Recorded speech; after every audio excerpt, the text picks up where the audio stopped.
Bismillahirrahmanirrahim. Alhamdulillah wassalatu wassalamu ala Rasulillah wa ala alihi wa sahbihi wa man tabi'a huda. Asyhadu an la ilaha illallah wahdahu la syarika lah wa asyhadu anna Muhammadan abduhu wa rasuluhu la nabiyya ba'dah. Allahumma salli wa sallim wa barik ala nabiyyina Muhammad wa ala alihi wa sahbihi wa man tabi'a huda. Amma ba'd. Para jemaah sekalian, puji dan syukur selalu kita panjatkan kepada Allah Tabaraka wa Ta'ala yang senantiasa menganugerahkan segala nikmat karunia kepada kita. Mudah-mudahan nikmat yang Allah berikan selalu bisa menjadikan kita sebagai hamba yang pandai bersyukur, yang bisa menggunakan nikmat-nikmat Allah di jalannya, sehingga Allah pun akan menambahkan nikmat-nikmatnya kepada kita. Para jemaah sekalian, kita masih melanjutkan hadits-hadits yang disebutkan oleh Ibnu Hajar Al-Asqalani dalam kitabul jami'nya di bab Az-Zuhdi wal Wara', yaitu hadits yang diriwayatkan oleh Imam Ibnu Majah dan yang lainnya bersumber dari sahabat Rasul Sahal ibn Sa'ad, di mana kata Sahal ibn Sa'ad radhiyallahu anhu, jaa rajulun ilan nabiyyi sallallahu alaihi wasallam. Kata beliau, telah datang seseorang kepada Nabi sallallahu alaihi wasallam. Tentu orang ini diketahui atau tidak diketahui namanya tidak menjadi masalah dan tidak menjadi nilai kurang untuk sebuah hadits.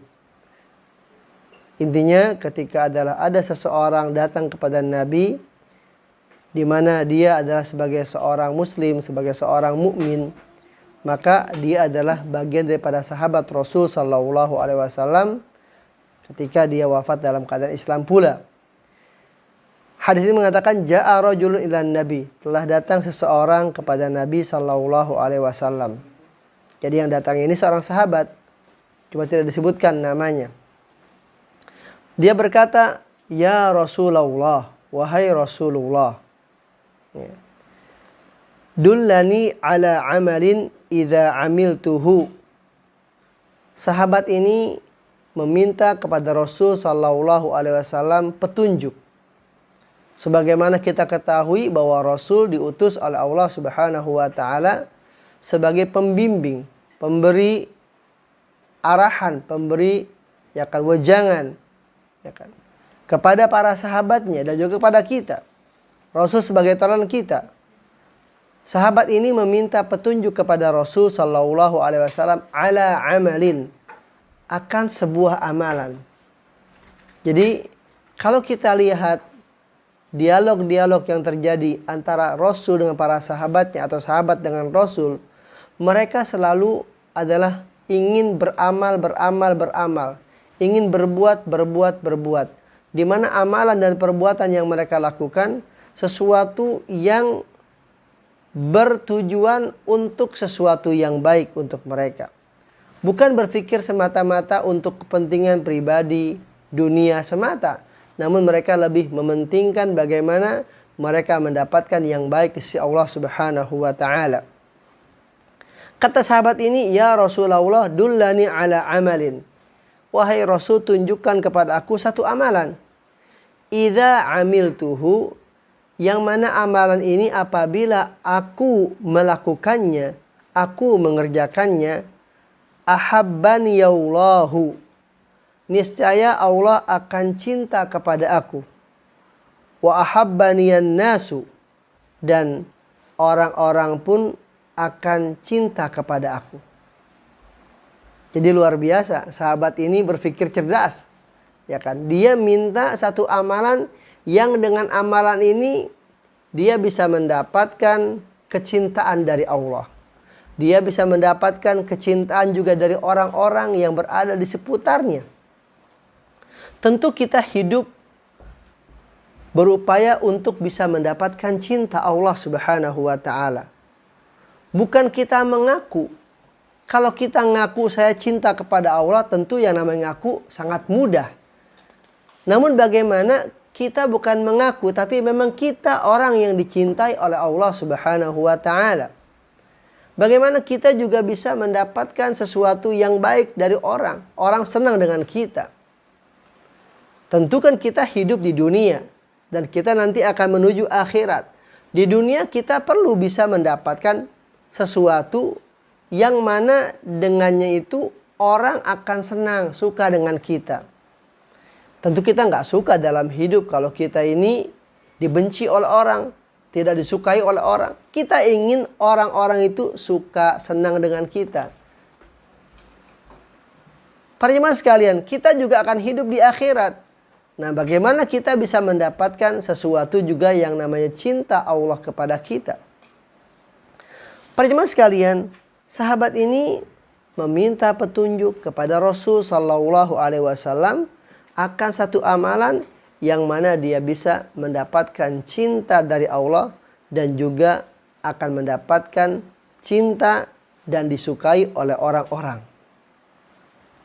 Para jemaah sekalian, Rasul Sallallahu Alaihi Wasallam sebagai Nabiul Rahmah, Nabiul Huda, Nabi yang sayang, Nabi yang memberikan petunjuk-petunjuknya, memberikan kepada kita isyarat, memberikan jawaban kepada sahabat tersebut.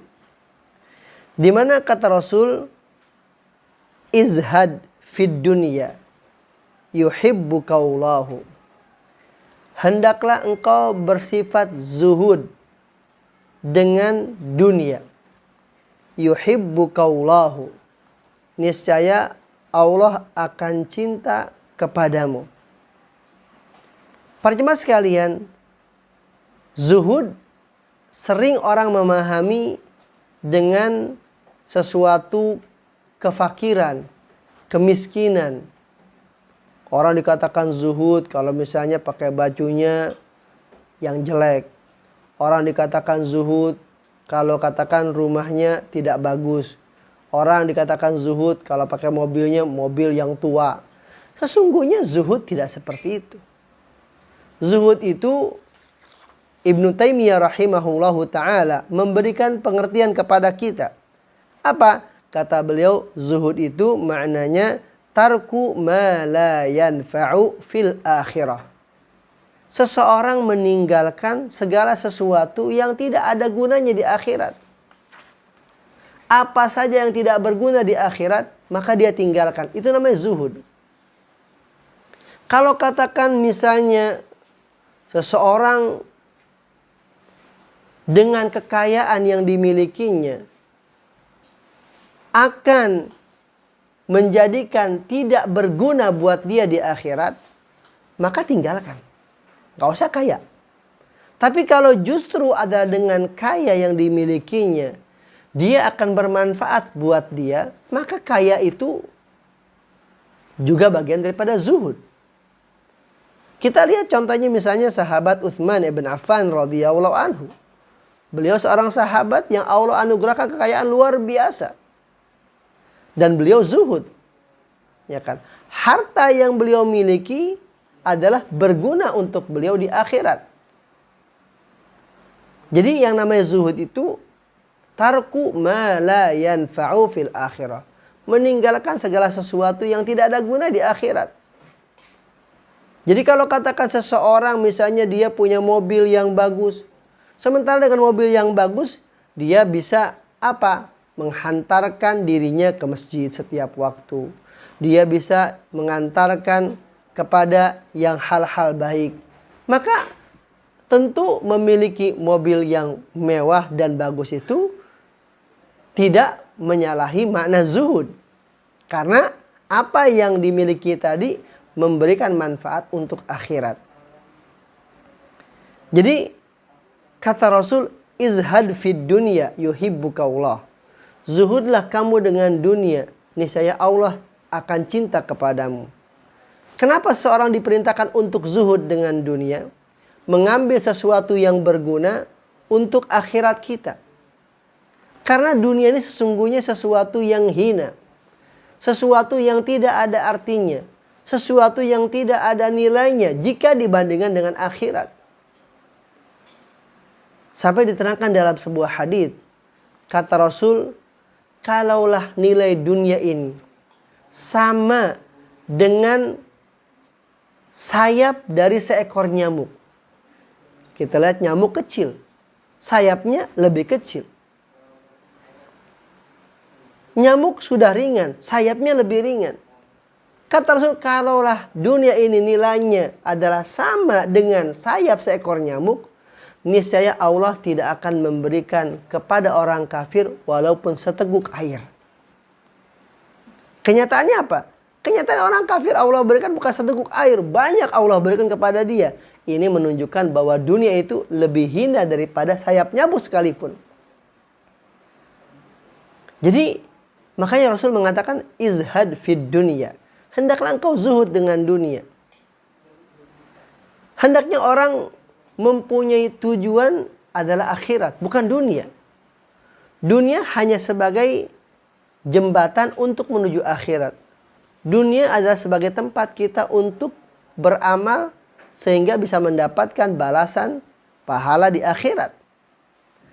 Jadi izhad fid dunya. Hendaklah engkau zuhud dengan dunia.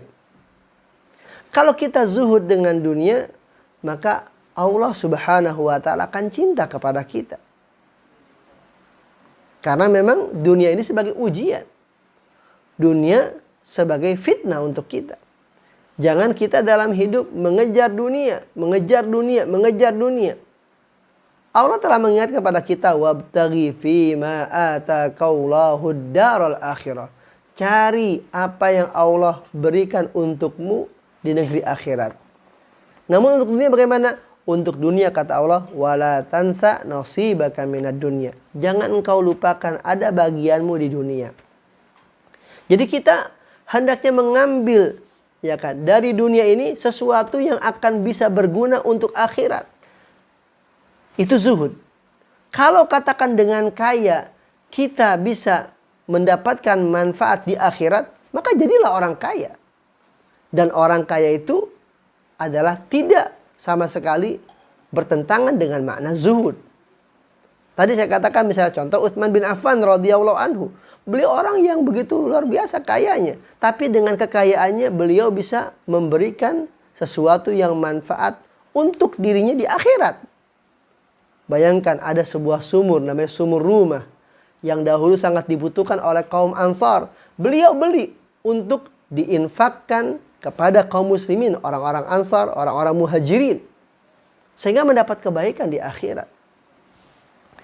Jadi kata Rasul, izhad fid dunya yuhibbuka Allah. Jadi di antara cara orang untuk bisa mendapatkan cinta Allah adalah kita harus memahami dunia ini dan kita harus bisa mengambil dunia ini apa yang berguna untuk akhirat. Kalau tidak berguna, maka tinggalkan. Yang berguna kita ambil untuk jadi akhirat. Kalau kita punya adalah badan yang sehat. Dengan badan yang sehat akan berguna untuk kita, ya kita harus berupaya untuk jiwa kita sehat. Kalau tadi kita harus misalnya dengan kendaraan kita punya akan bisa memberikan manfaat di akhirat kita, maka harus punya kendaraan. Ya. Jadi izhad fid dunya yuhibbuka Allah. Allah akan cinta kepada kita. Allah akan cinta kepadamu kata Rasul. Para jemaah sekalian, tentu untuk bisa menggapai cinta bukan hanya dengan zuhud. Ini ada salah satu cara. Salah satu cara untuk bisa mendapatkan cinta Allah adalah dengan kita zuhud akan dunia. Mengambil dari dunia apa yang berguna untuk akhirat. Meninggalkan yang tidak berguna di akhirat. Para jemaah sekalian, itu adalah kalau kita ingin mendapatkan cinta dari Allah. Kemudian bagaimana kalau kita ingin mendapatkan kecintaan dari orang? Artinya orang senang dengan kita. Bagaimana caranya? Kata Rasul, wazhad fima indan nas yuhibbukan nas. Hendaklah engkau zuhud dengan apa yang ada pada manusia. Niscaya orang akan cinta kepadamu. Jadi kalau katakan misalnya si fulan punya rezeki yang lebih, si fulan punya harta yang lebih, si fulan punya anugerah yang lebih dari Allah Subhanahu wa taala, maka hendaklah kita zuhud dengan apa mereka punya. Jangan kita meminta-minta. Jangan kita mengemis-ngemis kepada orang tersebut. Yakinlah bahwa kita hanya meminta kepada Allah Subhanahu wa taala. Jangan meminta kepada manusia. Karena Allah yang maha kaya. Manusia dengan kekayaannya yang Allah berikan itu sangat sedikit. Bagaimanapun kayanya orang tersebut. Kalau kita menjadi orang yang zuhud dengan apa yang orang miliki. Kita ketika melihat orang memiliki sesuatu yang lebih, ya kita adalah tentu senang. Apalagi saudara kita, sesama muslim, saudara kita, senasab. Tentu kita senang ketika dia memiliki kekayaan-kekayaan atau dunia yang bisa membantu dia untuk akhiratnya. Namun kita sebagai seorang muslim, jangan kita lalu meminta-minta kepada dia. Ya. Tentu Rasul tidak mengajarkan kita untuk meminta. Namun Rasul mengajarkan kita untuk berbuat dan beramal. Izhad fima indan nas. Hendaklah engkau zuhud dengan apa yang ada pada manusia. Jadi kelebihan-kelebihan yang ada pada orang, dari harta, dari benda, dari uang, dari kekayaan, maka hendaklah kita zuhud dengan apa yang mereka miliki. Tidak menjadikan kita bergantung kepadanya, tidak menjadikan kita lalu meminta-minta kepadanya. Dengan begitu, maka kata Rasul, yuhibbukan nasu. Niscaya orang akan cinta kepadamu. Para jemaah sekalian, Imam Ibnu Rajab rahimahullahu ta'ala ketika menjelaskan tentang izhad fid dunya yuhibbuka Allah, hendaklah engkau zuhud dengan dunia, niscaya Allah akan cinta kepadamu. Kata beliau, zuhud dengan dunia ini adalah dengan 3 hal. Yang pertama kata beliau adalah hendaknya seorang hamba itu dengan apa yang ada di sisi Allah lebih yakin dengan apa yang ada di tangannya. Artinya seseorang itu harus lebih yakin dengan apa yang ada di sisi Allah ketimbang apa yang ada di tangannya. Maknanya bagaimana? Maknanya kalau dia katakan memiliki harta, maka dia harus yakin apa yang dimiliki dari harta tersebut, kalau saja dia infakkan di jalan Allah, Allah Subhanahu wa ta'ala akan mencatatnya dan menggantinya. Jadi sehingga orang dengan zuhud tadi, dia tidak pernah merasa takut untuk berinfak, bersedekah, beramal dengan harta yang dimilikinya. Jadi seseorang itu hendaknya dia lebih yakin dengan apa yang ada di sisi Allah ketimbang apa yang ada di tangannya. Ini semua muncul dari keyakinan yang benar akan Allah Subhanahu wa ta'ala. Keyakinan yang benar akan kuasa Allah Subhanahu wa ta'ala. Karena Allah Subhanahu wa ta'ala yang menjamin rizki dari seluruh hambanya. Jadi kalau kita adalah zuhud dengan dunia, maka apa yang ada di tangan kita itu kita rela untuk korbankan. Di mana kita yakin bahwa Allah Subhanahu wa ta'ala akan mencatat sebagai amal saleh, Allah akan menggantinya. Allah akan menjaminnya. Allah akan memberikan balasannya.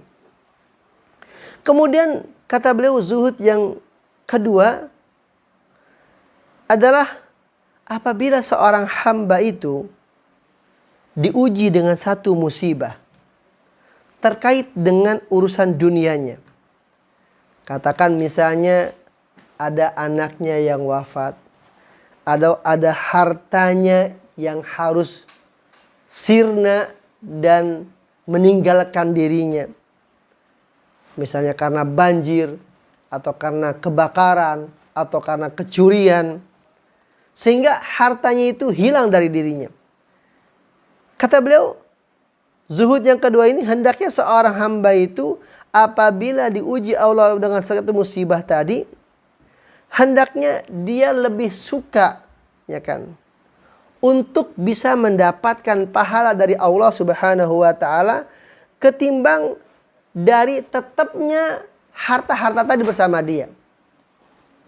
Artinya bahwa dengan harta hilang tersebut, kalau saja adalah dengannya dia bisa mendapatkan kebaikan di sisi Allah, dia lebih suka ketimbang harta tadi bersama dia.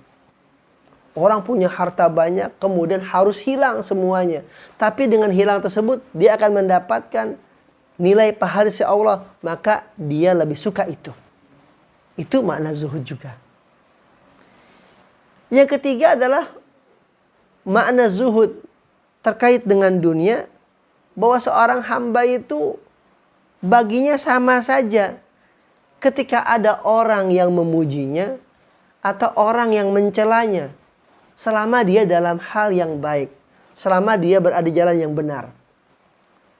Orang zuhud ketika adalah dia benar di dalam dunia, berpegang kepada Al-Quran, berpegang kepada sunnah, maka orang mau mencela dia, orang mau memuji dia, maka bagi dia sama saja.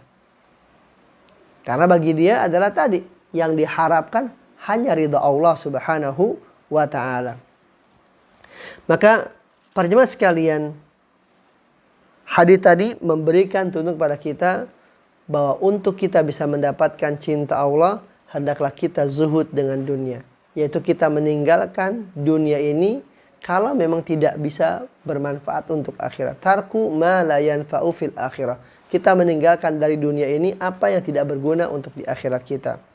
Sementara untuk kita bisa mendapatkan dan memperoleh kecintaan dari orang, orang suka dengan kita, maka hendaklah kita menjadi orang yang tidak meminta-minta kepada orang lain. Hendaklah kita menjaga diri kita dengan apa yang Allah berikan. Kita merasa puas dengan apa yang Allah anugerahkan. Tidak lalu kita menjulurkan tangan untuk mendapatkan bantuan dan segala kasih sayang orang lain. Rasul mengatakan al-yadul ulya khairum minal yadis sufla. Tangan yang di atas lebih baik daripada tangan yang di bawah.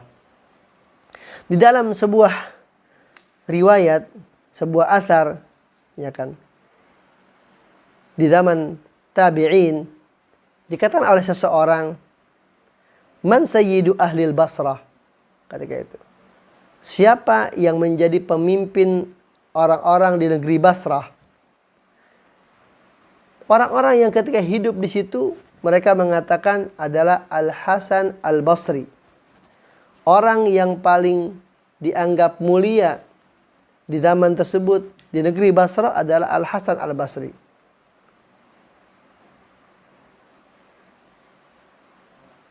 Lalu orang-orang bertanya, dengan sebab apa ya kan kok Hasan Al-Basri bisa menjadi mulia? Kata orang-orang yang berada di seputarnya, ihtajan nasu ila ilmihi. Orang-orang sangat membutuhkan akan ilmunya. Namun wastagna an dunyahum. Namun beliau ketika memberikan ilmu, beliau adalah merasa cukup dari dunia mereka. Artinya Hasan Al-Basri tidak ketika memberikan ilmu lalu mengharapkan sesuatu dari orang. Ya. Dia memberikan ilmu kepada orang. Orang butuh akan ilmu dia. Tapi dia tidak butuh dengan dunia dari orang. Dia tidak butuh balasan dari orang. Dia tidak butuh harta orang. Sehingga beliau menjadi orang yang mulia. Menjadi orang yang dicintai di kalangan para tabi'in. Rahimahullahu ajma'in.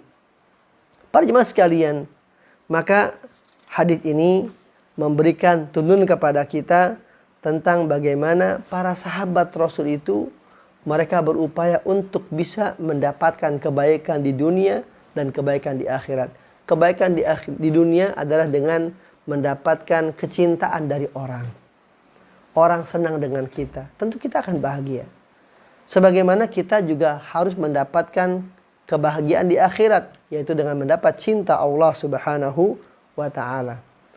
Para jemaah sekalian, hadits ini walaupun di dalam sanadnya ada beberapa kelemahan, namun dengan banyaknya riwayat yang satu dengan yang lainnya saling menguatkan, maka para ulama menyimpulkan hadis ini sebagai hadis yang hasan, yaitu hadis yang menjadi derajatnya baik dan bisa diamalkan.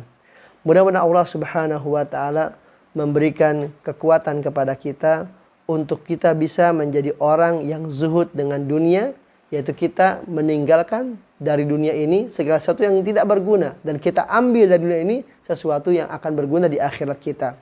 Kemudian hendaknya kita juga bisa zuhud dengan apa yang dimiliki oleh orang, sehingga kita tidak meminta-minta dan tidak kita iri dengan apa yang dimiliki oleh orang, namun kita qanaah dengan apa yang Allah berikan kepada kita dari anugerahnya, sehingga kita pun akan mendapatkan kesukaan dan kesenangan dari orang. Orang pun akan senang dengan kita, karena memang kita tidak pernah meminta-minta kepada orang lain, karena hanya kita bergantung kepada Allah Subhanahu wa ta'ala. Mudah-mudahan Allah Subhanahu wa ta'ala memberikan kekuatan kepada kita untuk selalu bisa meningkatkan amal ibadah kita kepada Allah Subhanahu wa ta'ala, sehingga kita akan mendapatkan kebaikan di dunia dan juga di akhirat.